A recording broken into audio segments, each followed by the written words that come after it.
5 il öncə Vətən müharibəsində qazandığımız zəfərin və 2 il öncə antiterror əməliyyatlarında bərpa etdiyimiz suverenliyimiz sadəcə ərazi bütövlüyümüzün və təhlükəsizliyimizin təminatı deyil.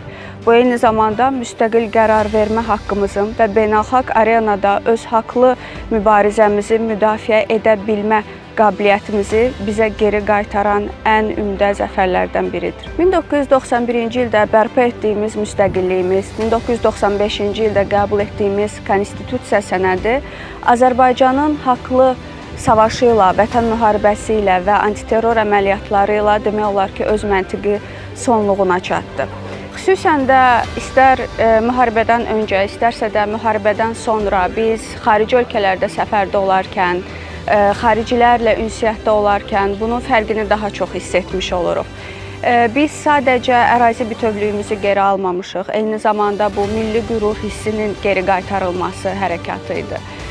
Və bunu hər zaman hiss edərkən və bu xoşbəxtliyi yaşayarkən əslində necə ağır və çətin bir yol keçdiyimizin fərqində oluruq.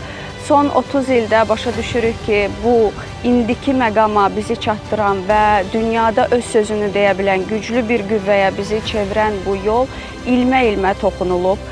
Kilometrlərlə deyil, metr-metr, bəlkə də hətta deyərdim santimetr-santimetr salınmış bir yoldur. Adətən dünyada tədris zamanı yüzlərlə, minlərlə vərəqlərə tökülən nəzəriyyəni bir neçə keyslə əvəz etmək mümkün olur. Elə bir keyslər ortaya qoyulur ki, onun öyrədiciliyi, onun effektivliyi daha güclü olur. Və mən düşünürəm ki, Azərbaycanın təkcə son 5 ildə keçdiyi yol həqiqətən də elə bir keys, elə bir nəzəriyyə ortaya qoyub ki, bundan sonra bir çox uzun illər dünyada bir çox ekspertlər, bir çox tələbələr, bir çox ali təhsil müəssisələri bu keysdən çox yaxşı dərslər öyrənə biləcəklər.